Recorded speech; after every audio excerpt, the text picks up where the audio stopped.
Okay, so welcome to the course today. We finished last week the Kalman filter and all its friends like UKF, EKF, information filter, sparse extended information filter, and I promised you to now look into particle filtering as a second framework that we can use to perform state estimation in the context of the simultaneous localization and mapping problem. Before I'm actually going to start that, I would like to use the first hour today to introduce grid maps, which is an alternative representation for modeling the environment compared to features and feature locations.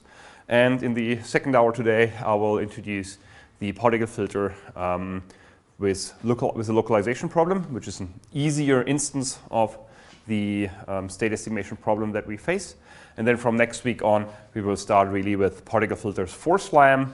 So today, first hour grid maps, second hour revisiting the particle filter and explaining how localization works, because we will build on top of that if we address the SLAM problem then next week. Okay, so if you go back to the first lecture that I gave, there was a taxonomy of the SLAM problem, so explaining different aspects which we can use to distinguish SLAM algorithms.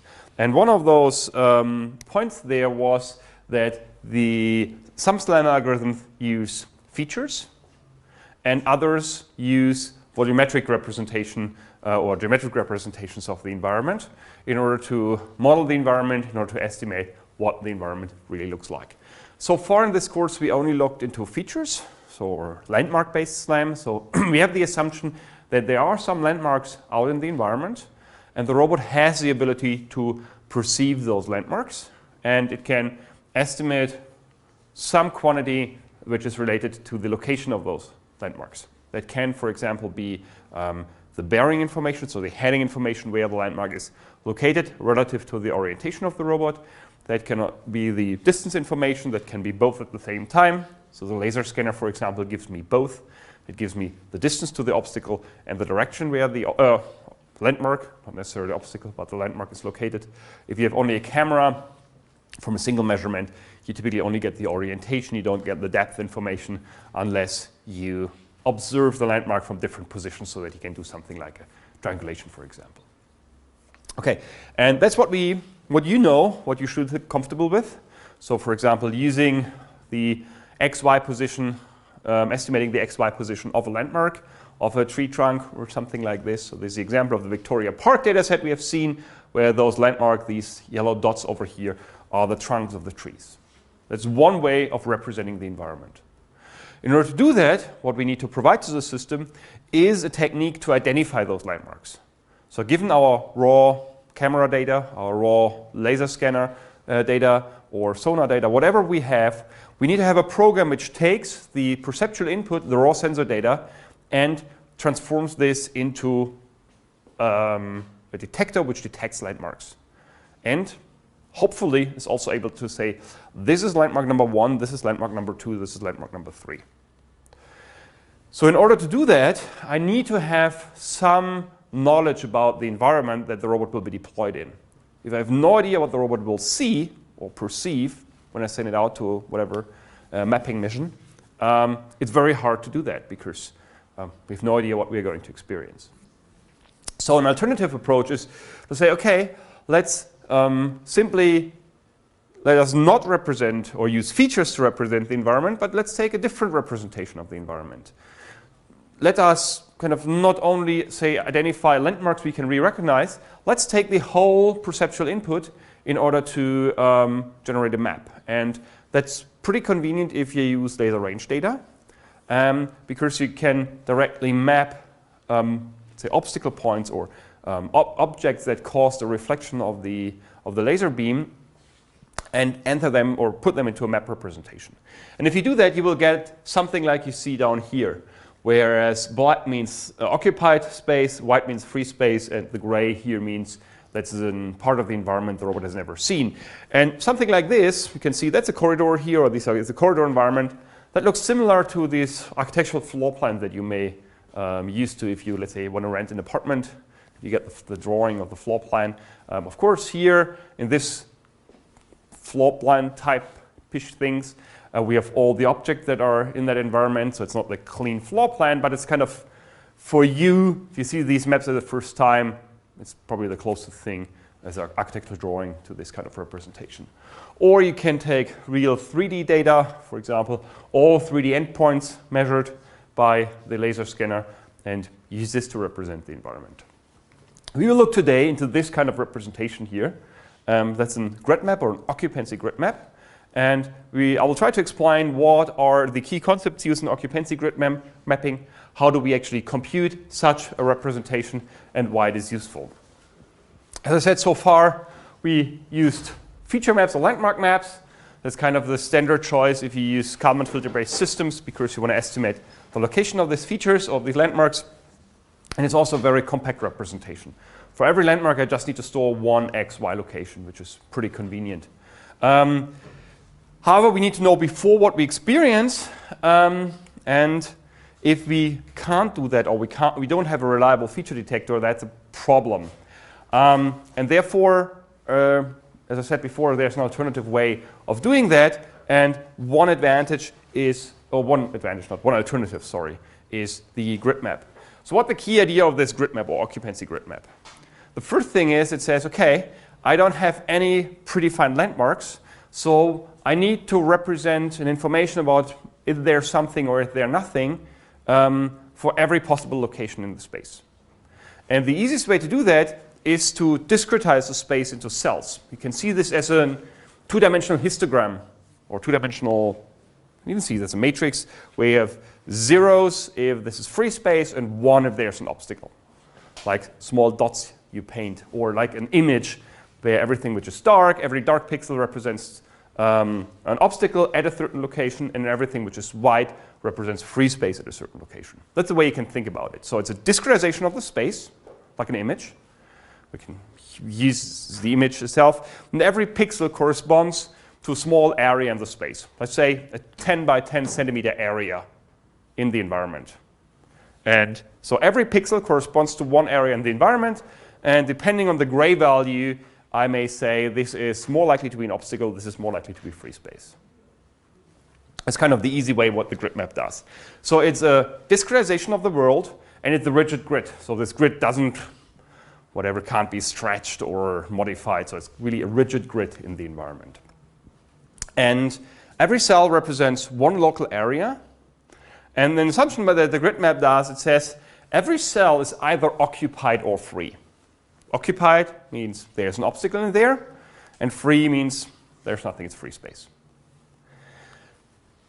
You may not see that in the, if you look to that at the first side, but it really means that the whole area that corresponds to a pixel is either fully occupied or fully free.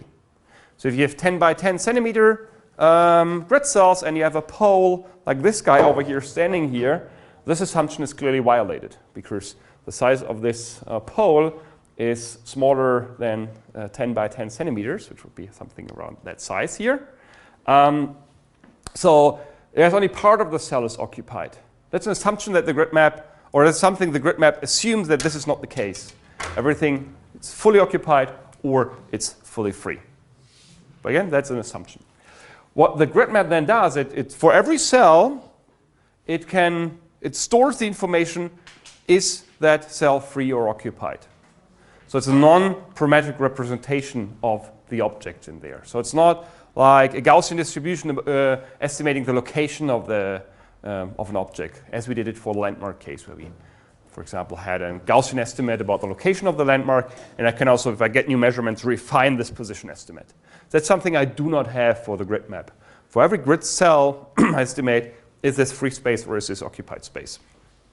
This, again, if you go for large-scale maps, of course, is less compact than features, because even if you have large free space areas for every local region, say 10 by 10, 20 by 20, or 5 by 5 centimeters, something along these lines, you need to represent a variable telling me, is this free space or is this occupied space? So this is a disadvantage. So it's computationally more costly to maintain such a grid structure, but it doesn't rely on a feature detector. So I get completely rid of the need of having some landmark detector or feature detector which I use on my raw sensor data. So I can work directly on the raw sensor data, which is a nice advantage. So whatever I experience, of course, there are also some assumptions in there. If you have a 2D laser and something is not in the 2D plane that the laser scanner measures, you won't observe it. But this is kind of like, let's say, similar to the field of view of your camera. If it's something is outside the field of view of your camera, you won't see it. We have that assumption still in there. But we don't need to care about what type of obstacle is that. If it reflects the laser beam, whatever shape it has, it will be entered to my map representation. So there's an example how that looks like. So this is building 79. So that's my office over here. And that's actually still an old map. So this room has been converted into offices, and some structural rearrangements have been made over the last years, which are not reflected by that map. But this is a typical grid map that you obtain if you take a standard small Pioneer robot in this case, with a standard SIG laser rangefinder on it. You steer it through the environment and you build a map of the environment. That's what you're going to see. Yes, please. Yeah, what's the grid size on that? That should be, I think, 10 by 10 centimeters or 5 by 5 centimeters. So I can't, it's quite a few years ago that I recorded that.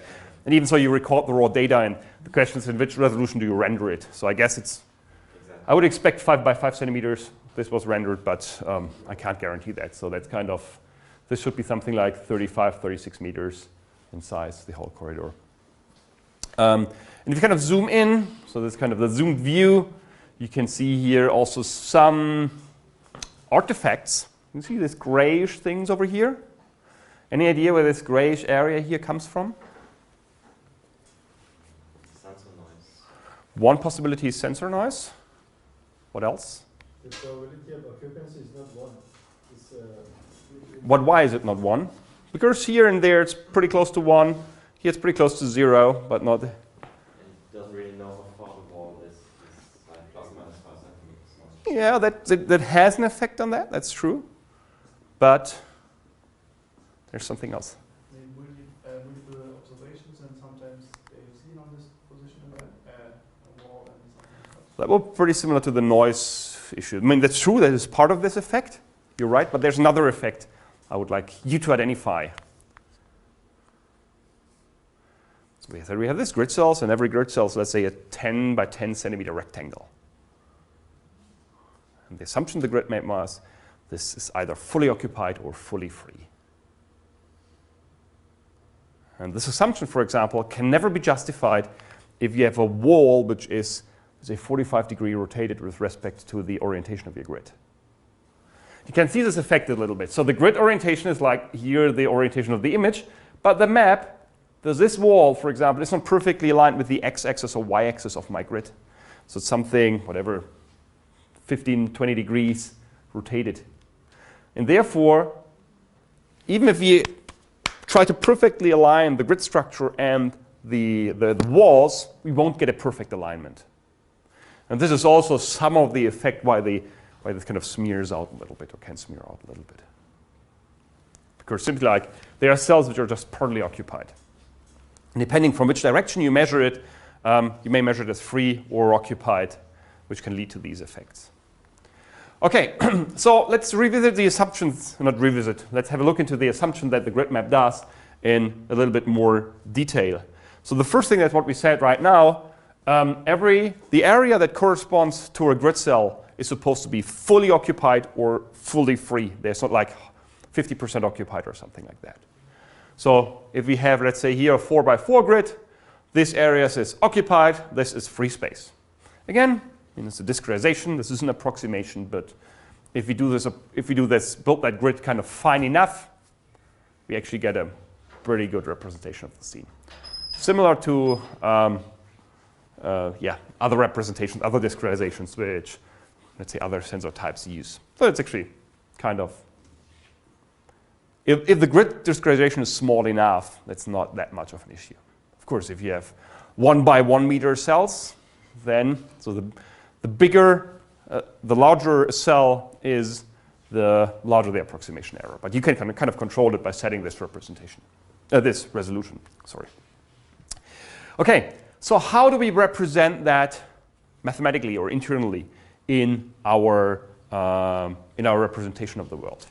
How occupancy grid maps do that is for every of those cells, they maintain a binary random variable. So binary means there are only two possible states, which is free or occupied. And we aim at estimating the probability that a cell is occupied. So if these are my grid cells, let's say this is MI, MJ, so these are just M index refers to one of those cells over here. If we have a probability towards 1, it means it's very, very, very likely, or if P equals 1, I'm sure that this cell is occupied. If the value goes towards 0, it means I'm pretty sure, or I'm 100% certain that this cell is free. P of mj equals 0 means I'm sure it's free space. If it's close to 0, I'm very confident that it is actually free space. So that's the way we do that. So we have a binary random variable for every individual grid cell. That's a modeling assumption, clearly. So we don't have to do it that way, but it's not too bad idea for doing it that way. Maybe there are other alternatives doing it better, mathematically more sound, estimating which part of the cell may be occupied. So but then you need to store more information per grid cell. But that's kind of the standard choice, a binary random variable per cell. And so if we have that, as I said before, if P of mi equals 1 means the cell is occupied. If P of mi equals 0 means the cell is definitely not occupied. If it's a value close to 1, it means I'm pretty sure it's occupied. If it's close to 0, I'm pretty sure it's free space. And if the probability is 0.5, means I simply have no idea. So it's the same chance that this cell is occupied and this cell is free. So it's kind of the maximum, the state of maximum uncertainty is P mi equals 0.5. Okay? Any questions about this assumption? Or this assumption of individual grid cells and the effect of using a binary random variable to model that?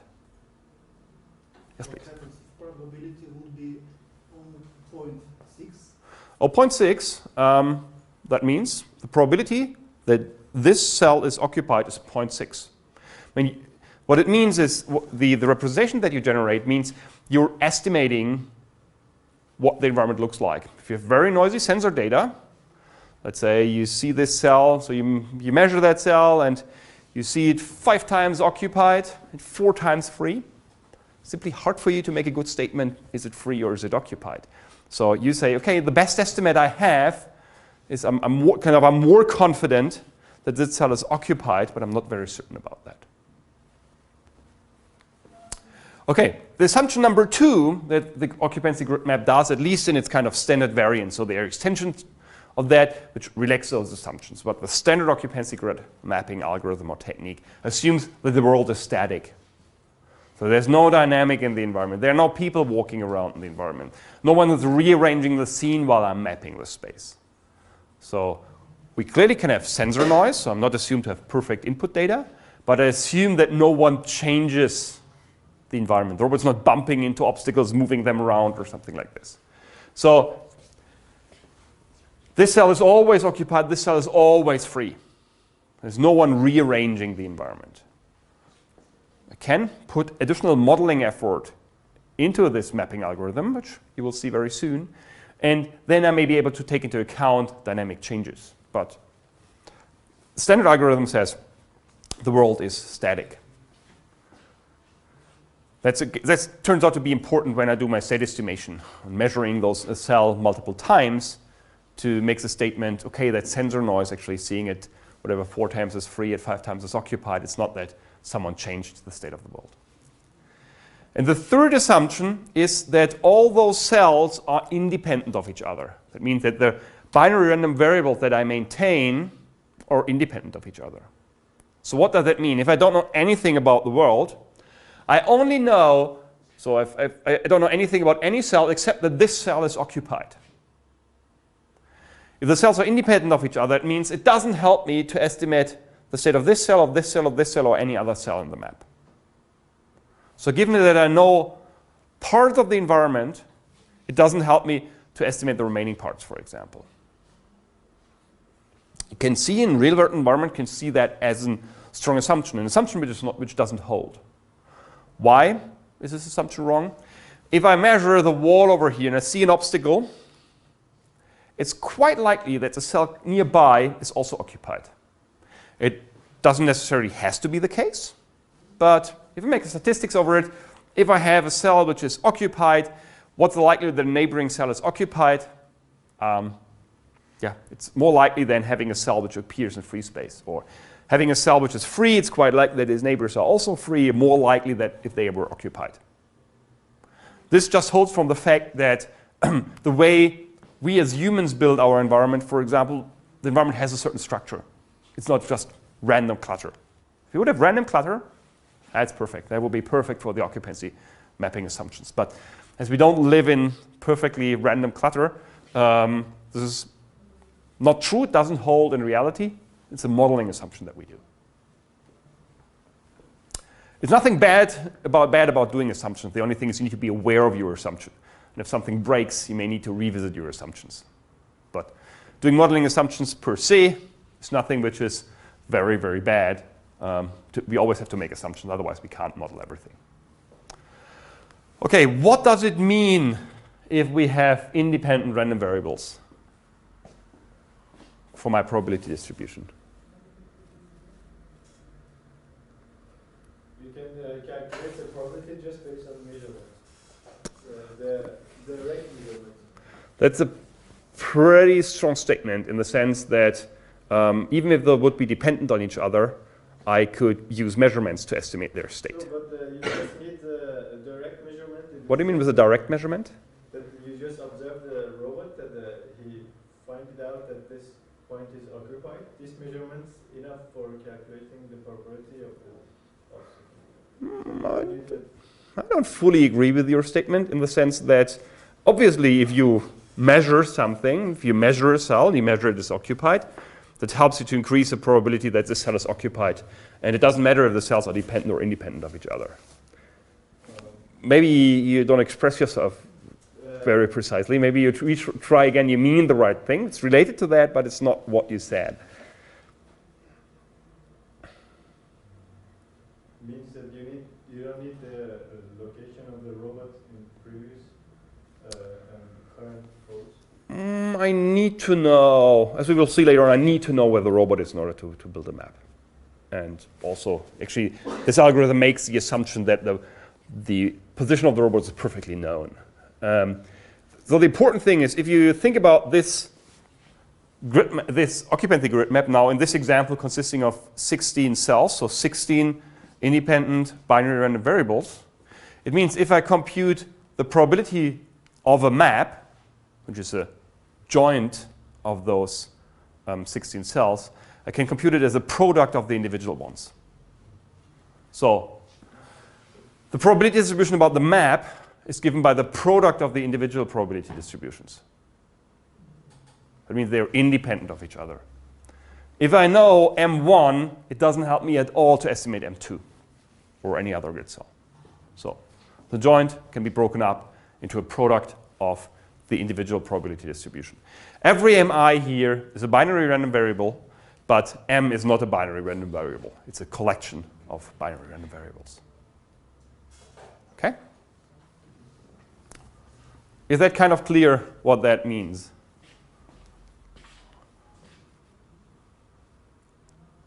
Okay.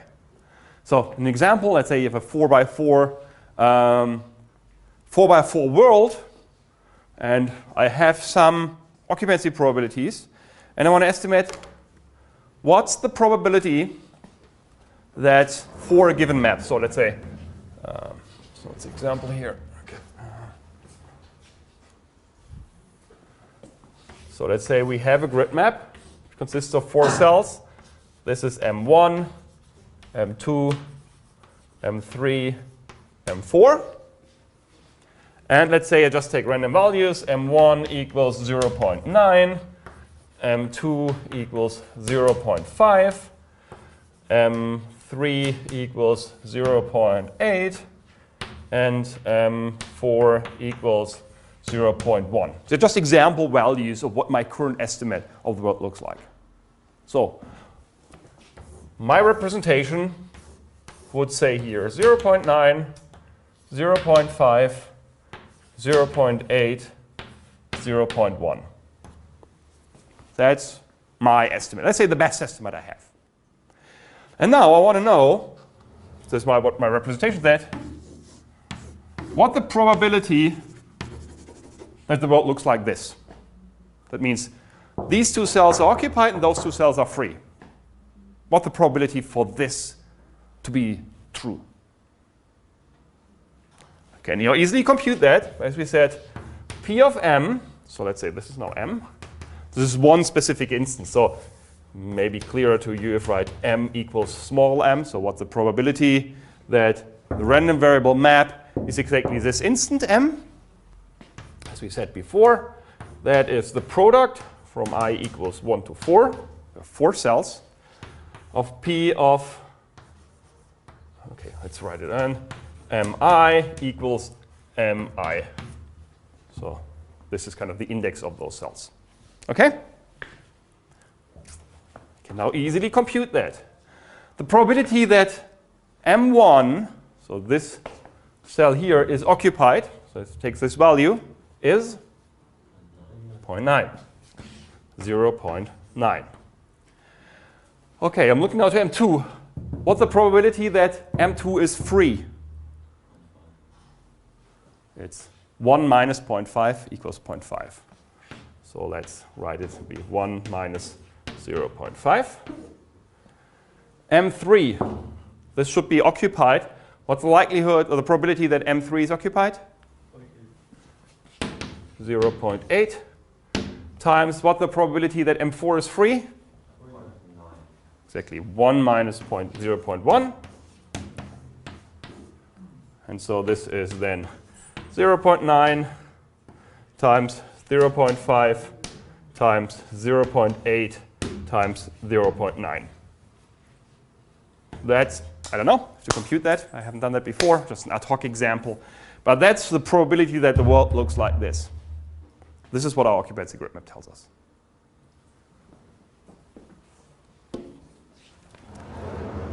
And the assumption that we can actually split those guys up into individual probability distribution makes this computation so easy. So we can just go over individual cells in whatever order we want and compute that without having to take into account if this cell has a certain value, this influences also the probability of this cell. It's something we don't have to consider based on the assumption that we do that the grid maps are, the grid cells are independent of each other. Is it kind of clear? Is is it clear to everyone what are the key 3 assumptions that we did? And what does kind of the map representation means, what is useful for? Okay, great. So the next important question is, how can we actually obtain a map given data? Right? That's what we are interested in here.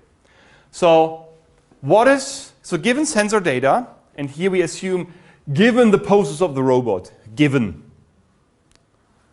what does the map look like? So this is not slam what we do here. We assume to know the poses of the robot. Therefore, this is also called mapping with known poses, to stress this fact.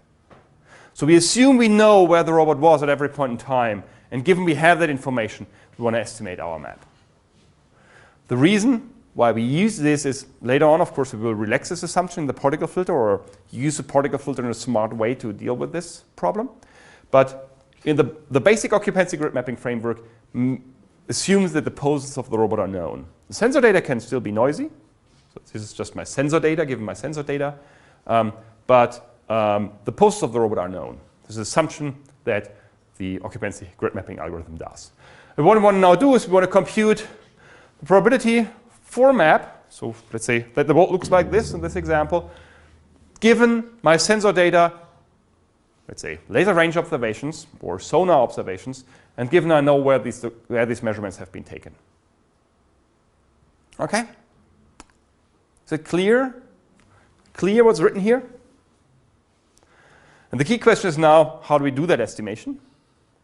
And the thing what we can do is we can break that up into these individual cells, to these individual grid cells, and now have to estimate this binary random variable. So given my data, what the occupancy probability of one specific cell. And that's what we are going to look into to do that. So it's a binary random variable.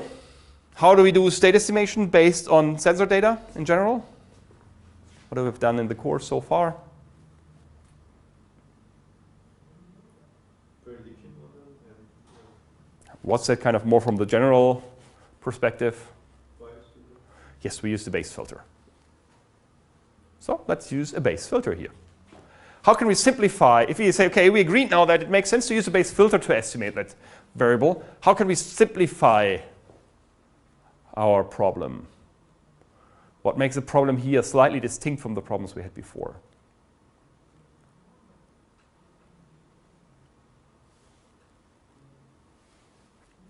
We assume There's this. no prediction step because Sorry? sorry, No, repeat. I think there's no prediction step. exactly. So we don't need a prediction step. Why don't we don't need a prediction step?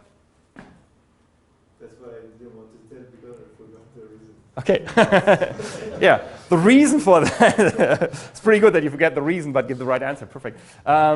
So the reason for that was our assumption number 2. The world is static. So we made the assumption the world is static.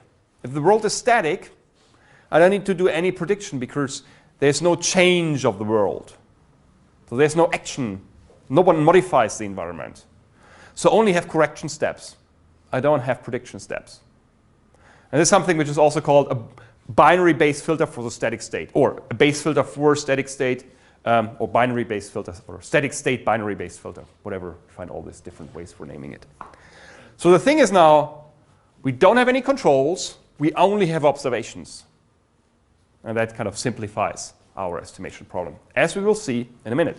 So what I want to do is I want to go through the basic equations again and derive the static state binary base filter, which is kind of exactly the problem that we need to address here. So the assumptions here, no prediction step, and we only have 2 possible states. It's binary variable, so occupied or free, right? Okay, now let's do that. What is the probability, whatever that this m of mi, given our data? The first thing we do, we apply Bayes' rule. So we move zt here, so we swap mi and zt, and then just the standard application of Bayes' rule. Okay, so the first thing we do is again doing a Markov assumption in this term over here. So if I perfectly know what the state is, I'm not interested in the past observation and the past poses. So I can get rid of z1 to t minus 1 and x1 to t minus 1 because I know the state of the cell. Standard Markov assumption. And the next thing I can do if I look to this equation over here is I only have the observation up to zt minus 1. I additionally have the pose at t minus 1, but no observation at that point. So it doesn't help me to estimate the state of that random variable. So I can get rid of xt over here, right? Because there was no observation taken at xt. So I know where the robot was in the future, but I have no observation for that position. So I can get rid of this xt. Okay, I take that. So this term has been simplified. Only xt survives over here because we get rid of the previous observations and positions given we know the state of the cell.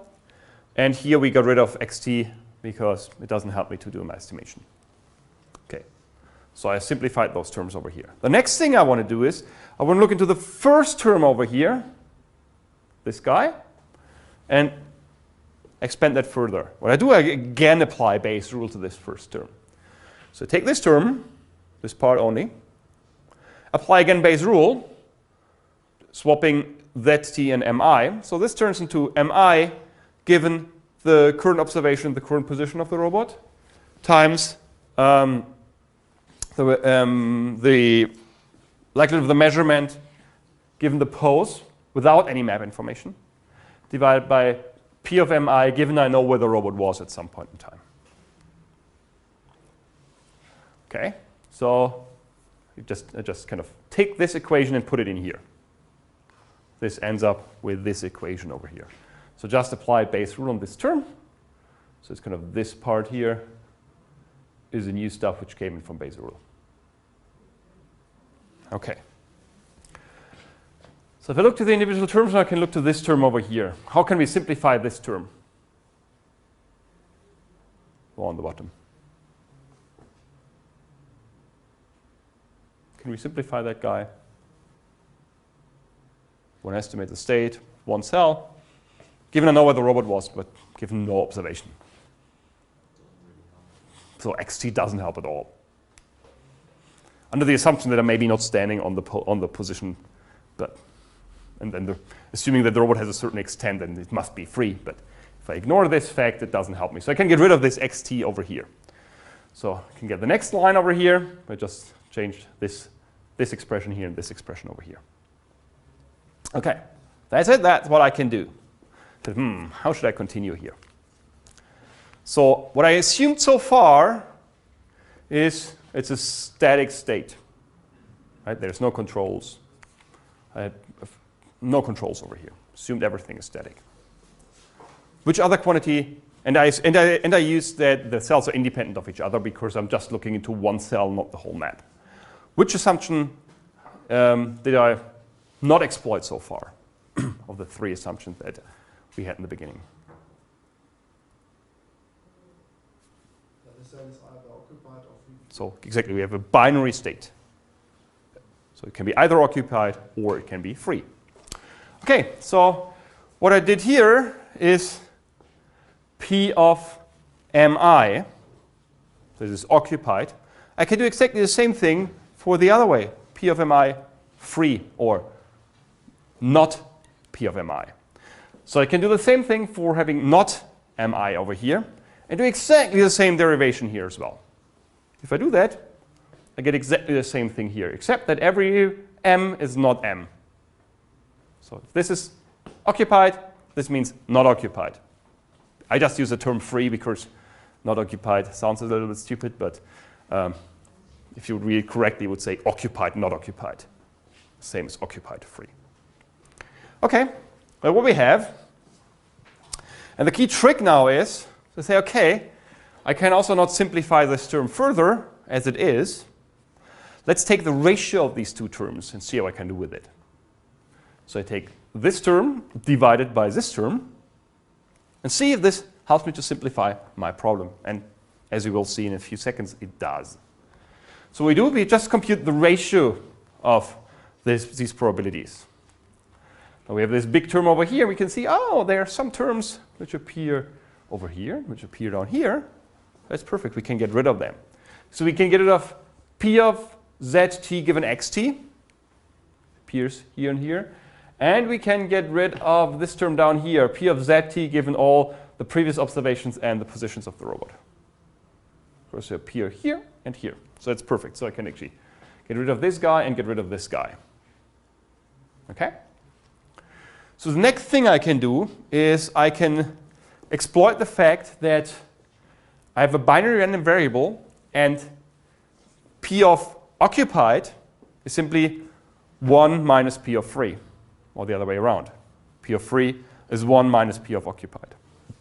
So what I can do now, I can replace every expression which contains not mi by 1 minus P of mi. Right? Exploiting the assumption that I did. And this gives me this expression over here. So this term is simply 1 minus the other term. Same here, same here. So I end up with this equation over here. Again, I'm so far only talking about ratios. I just have ratios of probabilities. But if I inspect these terms a little bit more, I may see, this term over here actually only uses the current observation and the current position of the robot, right? Nothing else is used in here. This term over here only uses all the previous observation and the previous poses of the robot. And this term over here says just, well, it's a map in general if I don't have any sensor observation. So this is, if you think about the recursive base filter, a recursive term. This is a term for the current observation, and that is kind of just some prior information. So you can say, hey, in order to estimate that ratio, I have one term which uses the current observation. I have one recursive term which takes into account all the past, and I just have some prior information. That's really great, because I can do recursive state estimation, which was so successfully done in our EKF or whatever framework we did for the recursive base filter so far. That's interesting. So we have a prior recursive term and the current observation. The main question is now, how do we get from our ratio of probabilities back to probabilities? That's actually, in this term, pretty simple, because you can see that this P of x divided by 1 minus P of x is some term. So we can write P of x divided by 1 minus P of x is some term y. How do we recover the probability? This can be done in a very, very straightforward setting. So we had this expression in the beginning. We can multiply with 1 minus P of x. So we get this expression over here. Just multiplying both sides of the equation with 1 minus P of x. We end up here. Then we can say that we multiply that term with, so this gives me y, 1 times y, minus y times P of x. So I extract 1 plus, I put here plus y times P of x. This goes to the other side. I take out P of x, so it's P of x times 1 plus y equals y. I divide by 1 plus y. I end up with this term over here. So this y now is kind of this large expression over here. And in order to not have y twice in here, I can reformulate it in this way. So P of x is 1 divided by 1 plus 1 divided by y. So I can use this now and say, OK, I just put in the y I had before, just a more compact way of writing that, and I end up with having this expression. So to estimate this term over here from my sensor data, I just have this term over here. And this is a recursive term, which needs to be recursively expanded for every measurement. OK? So if I do it in that way, it's a little bit inefficient, because I have to always divide through those terms in here. I have all these products I need to compute and all these divisions, which are, especially slow on a computer in the old days, taking into account this was developed in the, 85, 89, something like this. That was a pretty expensive operation at these times. So people said, OK, let's simply do that in a smarter way that is much more efficient to compute. And what Moravec and Elfes, who were the two guys who developed this approach, came up with is a so-called log odds notation. And they're taking into account the log odds notation to simplify this term. What does log odds notation mean? It's simply, if I have the ratio of probability and its inverse probability, just put the logarithm in front. So I had this term over here. And the log odds just kind of this term expression of L here is just the log of this term over here. The advantage, if I have a logarithm, if I have a product that turns into a sum, it gets it much easier. And so just compute everything in this log notation, or log odds notation, how it's called. So just the formal definition is L of x is log P of x 1 minus P of x. And if I have a log odds, I can recover the probability with this expression over here. And the key thing is, of course, computing the logarithm and the exponential is also computationally costly, at least on old computers, or if you need to do this operation very often, it can also be costly. But if I just kind of estimate all the map in the log odds notation, then in the end just compute for every cell the probability, that's much more efficient. So we take this log odds notation and then come up directly with a simple algorithm. Because in the log odds notation, every product turns into a sum. So the log odds of this term is this term over here, which is also called the inverse sensor model. Because it's kind of, the sensor model is P of zt given m and x, and here's P of m given z and x. So it's what's called the inverse sensor model. We have our recursive term over here, and we just have our prior. So it's kind of priors. If I don't have any data, what do I assume about a grid cell? It's more likely to be free, more likely to be occupied, or simply 0.5 in case I don't know. So in short, we can write this L at time t of the grid cell I is the inverse sensor model plus the recursive term minus the prior. So these are all terms which are extremely efficient to compute and just need to compute sums. It's one of the most efficient map update that you can find. We can use this then to directly define the occupancy mapping algorithm. It's pretty simple to do. It just iterates over all cells in the map. It says if this cell Mi is in the perceptual field of my sensor observation, so in the field of view that my laser rangefinder covers or my sonar covers, I need to update it.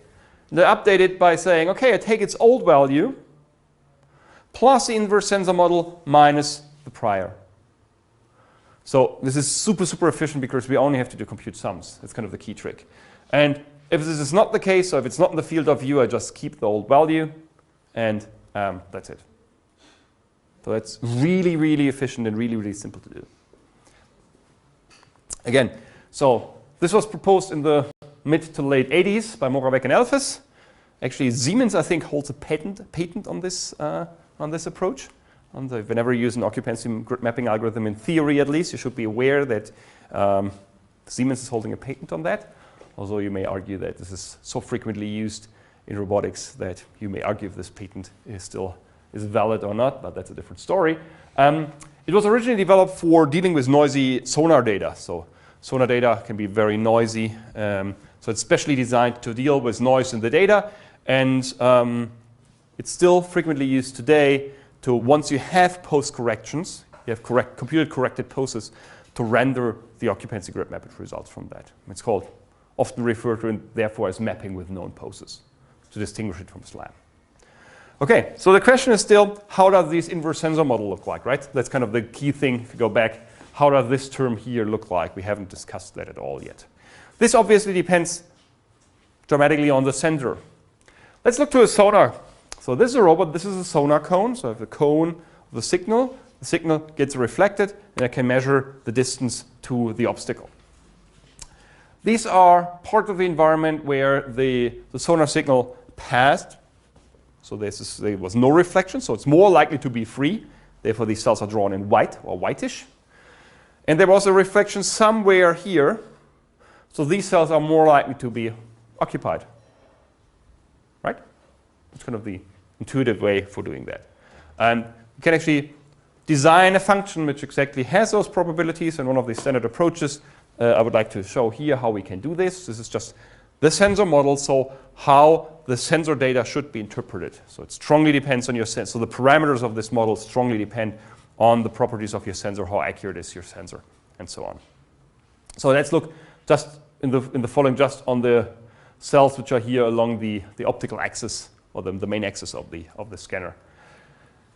If this is a distance to the obstacle, so the kind of the distance for here that's the robot. Let's say this is the measured distance z over here. So in front of the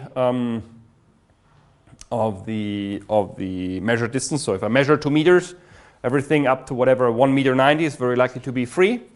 From 190 on, I may not be 100% sure because it can be in the area where there may be a lot of sensor noise. So the closer I get to that, the more likely it is to be occupied. Until we reach, I'm quite sure it's occupied. Then I assume for a certain distance the cell is occupied. This is kind of the average size of an obstacle, or the average width of my walls, or thickness of my walls, not width, the average thickness of the walls I have. Kind of this guy over here. And behind that, I'm kind of end up at the prior, typically 0.5, because I can't see through walls. So I don't want to update the cells behind that. Okay? If I use this model, so everything in front is kind of free. Everything in this area is more likely to be occupied than free, and everything here I simply don't know. I can't look through walls with my sonar sensor. If I have a sensor which can look through walls, I may have different values over here, but that's nothing I typically have in standard settings.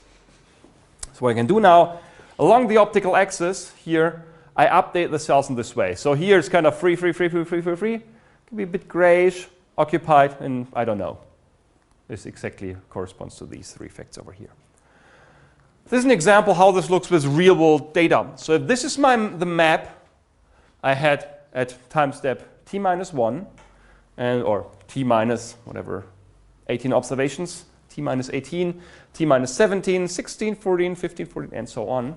And these are all the inverse sensor models. So just given one observation, what do the grid cells look like?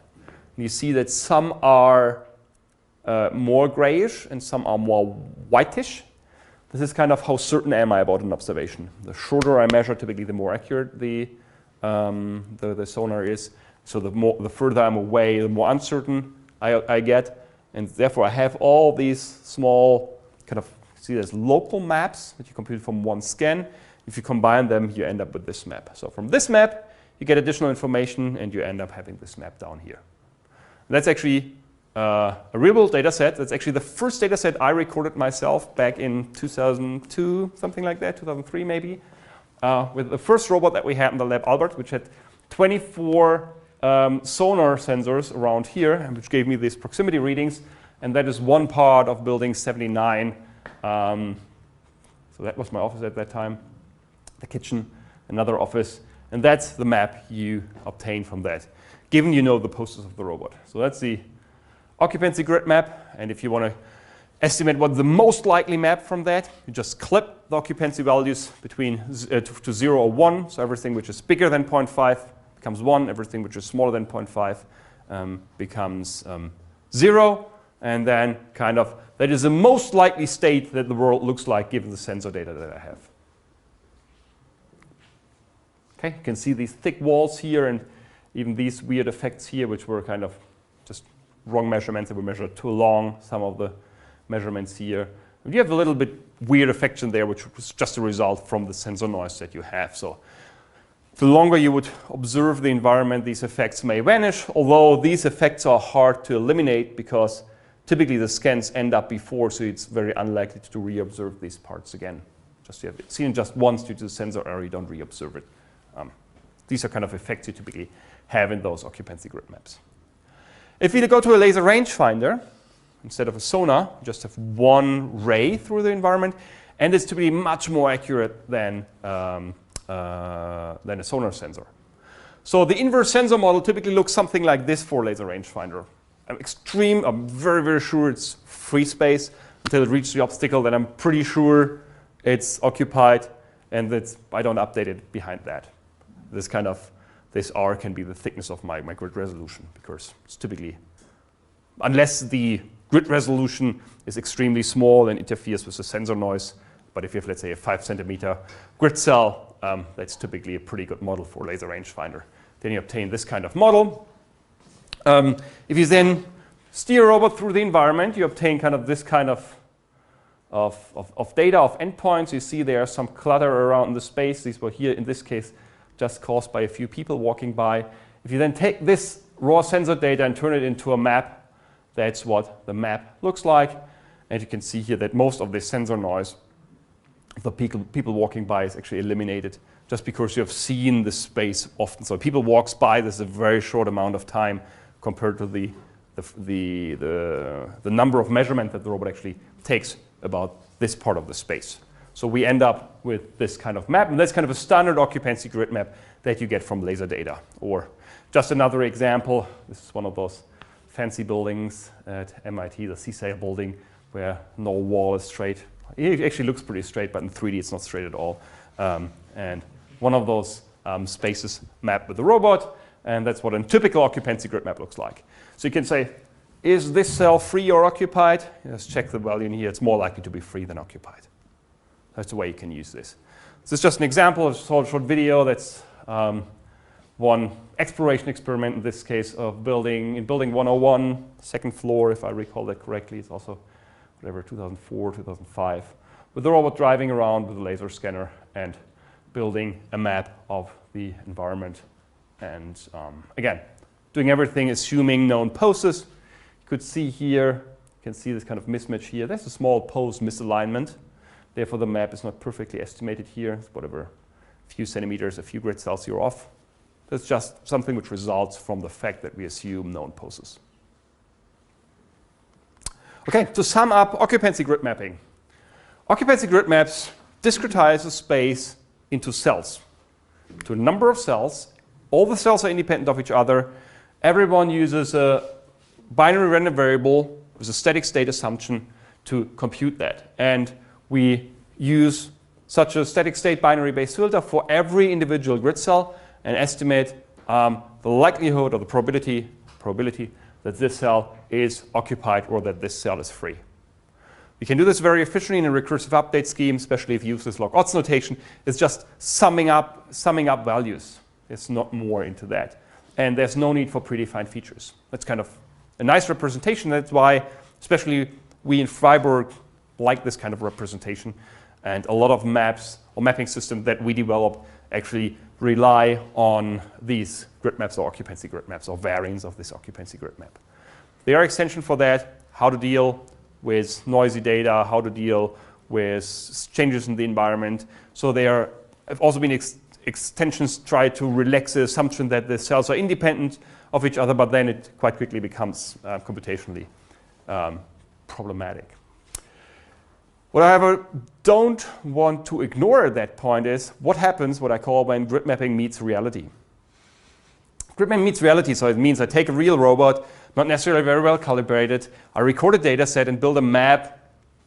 You may get something like that. So, and if that doesn't look like a nice map, and if I actually show that, how the map is built up, you can quite quickly identify what the problem in here is. The problem in here is the assumption that we have known poses is fundamentally flawed. So this is everything else but not known poses. That's actually a data set that Dirk Hamel recorded, and with a B21R robot, so similar to the Albert robot. The odometry, so there's a systematic error in the odometry, so you can see it always had turned slightly to the right, had drift to the right, but again, it was not perfectly calibrated, but that's what you get. So the question is, how can we actually fix that? What's the easiest way to fix this? Because it's clear that such a map is completely useless for obtaining such a map. This map can't be used for any navigation task. Which, by the way, would hold for the same thing if you would use landmarks here and do mapping with known poses with landmarks. You would obtain exactly the same result, unless you use the full EKF and solve the SLAM problem. So the problem is, motion is noisy, and we can't ignore it. If we ignore the motion noise, we will simply fail. And but depending on what sensor we have, especially with a laser rangefinder, it turns out that this sensor is actually pretty accurate. And so the idea is to kind of use the sensor information itself to improve the pose estimate. And one technique for doing this is what is often referred to as scan matching or incremental scan alignment. Just says, okay, just take scans which are recorded one after the other in time and try to align them so that they best match on top of each other. And they just use this pose as kind of a correction for the odometry information. So don't use odometry to estimate the new pose, just to kind of align the scans so that they best overlap, best fit with each other, and then use these improved poses and apply the same algorithm. And that's something what you can do. What you do basically in every step is you try to find the best pose, xt or xt star, the outcome of that, so that the product of the observation likelihood, given the map we built so far, and the odometry is maximized. It's a mixture between how well do the scans overlap, or does the current scan overlap with the map I built so far or with my previous scan, and times the uncertainty I have from my motion model. So I still want to take odometry into account. And I kind of want to maximize this term over here. And there are various different ways for doing that. Just to give you kind of a little bit of an illustration how that could look like. So these are two poses. So the red one resulted in one scan and the blue one generated the other scan. Oh no, yeah, exactly. And the question is how, what we try to do, we want to align those two scans so that we get the best alignment, also taking into account the odometry information. And if I do that, I may obtain some plot like this. So what you see here, all these different kind of tiles over here are x, represents the translation x and y of those two locations. And every tile represents a different orientation. And every color value is kind of what's the likelihood, or the value actually of this kind of cost function. So it's kind of an extensive search if you want to. I take my robot position and I can, okay, if I move it 1 centimeter to the right, I evaluate how big is my score. 2 centimeters to the right, 3 centimeters. I do that on a grid pattern, then I get exactly one of those tiles. And then I rotate the robot a little bit and repeat the same process. I rotate a little bit more and repeat the same process. And then I get these tiles, and then I simply pick the one, the position among all tiles, which has the maximum value. In this case, this is this value over here, and this is my alignment of those two scans. That's one way for doing that. There are different ways for maximizing this function.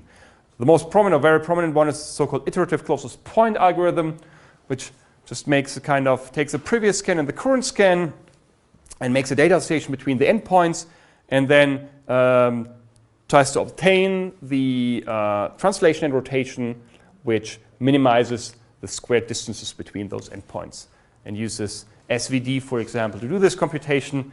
Those of you who attended Robotics 1 have seen this technique. There are a full zoo of different cost functions you may take. Point-to-point alignments, scan-to-scan alignments, point-to-plane alignments, plane-to-point, huge variant of different things. Doing this with features, taking into account outliers, that some of these endpoints don't have a partner. Doing, it's called a ransack procedure for getting rid of outliers. So there's a large zoo of different techniques how you can do scan matching. I don't want to go into the details here, but I just want to tell you need this scan matching technique, to make an incremental alignment to come up with reasonable poses to do this occupancy grid mapping in reality. So this is a small example how that scan alignment looks like for 2 3D scans. So this is actually a view on campus. So this is building 79. This is I don't know the exact number here, but here's the glass house. Here's the entrance to the parking spot. Here's the Schranke, the access control to the parking lot. And this is one of those lamps. These are the trees. I think actually they just removed this tree over here, so it's not anymore in the real world. But you can see here kind of the blue scan is the reference scan. The robot drove a little bit, recorded the red scan. You can see here how this alignment procedure aligns those two scans. And then until when you found the best match, you take this as your new robot pose and you continue, and again match the new scan against the previous one. And then you continue like that. If you do that, raw odometry, what we had before, and scan matching, one scan against the previous scan, you can see can clearly tell that this is an improvement with respect to the other map. Still, you see that scan matching is not perfect, especially if the robot revisits the same place of the environment. You can see there are multiple misalignments here because you see multiple walls. Just here you see 3 walls, for example. Just the road passed by 3 times. So the correction is not perfect, but it's much better than this correction over here. So if you want to build occupancy grid maps, you have to do some scan match, at least some scan matching, the minimum you typically need to do in order to build accurate maps. And we can even compare the motion model. So this is just generating samples from a distribution according to odometry. So this was the trajectory that the robot took, and this sample set represents the uncertainty that you have. If you compare that with the scan matching model, you can see that the scan matching is typically has a much smaller uncertainty compared to the raw odometry model. That was kind of scan matching in 5 minutes. We don't need to know the details of scan matching. I mean, this is something which is covered by the Introduction to the Mobile Robotics course. I just kind of reported you here. At least give you a very, very rough idea on how you may solve that, and let you know that there is a technique and you need this technique in order to solve this problem. So what the key idea is to use scan matching, just match the current scan against the previous scan, the previous map, or whatever we have from previous observations, and try to make an alignment which is as good as possible, taking into account my sensor model and my odometry information, and trying to kind of greedily maximize the cost function that I use in order to come up with a better estimate. This typically gives me locally accurate maps. So over the last n scans, this map looks pretty consistent. But let's say if I revisit a place or drive through environment for long periods of time, I may get inconsistent over here. So this technique is often not sufficient to build large-scale maps, but for small-scale maps, that actually works quite nicely. want more about that, again, my reference to literature, there's a static state binary-based filter in the probabilistic robotics book, and also grid mapping itself you find in the probabilistic robotics book. And if you want to know more on scan matching, there are different, there's, as I said, tons of papers reporting on that. This is kind of the standard ICP reference, and the Olson's correlative scan matching is also kind of a nice technique where also the figures that you have seen, which surges on this grid in an hierarchical manner, is from the approach of Edwin Olson. That's it from my side about grid maps and occupancy grid mapping. Scan matching and occupancy grid mapping. Are there any questions about this? Because we will use this as a building block later on in our SLAM algorithms to build maps and solve the SLAM problem. It's kind of, you may not see the connection to SLAM right now, but also you should see the connection to building a map. So this is a way of how to build a map once we have the poses. It's kind of a building block that we will need definitely before Christmas. So are there any questions about that? Okay, perfect. And thanks for that.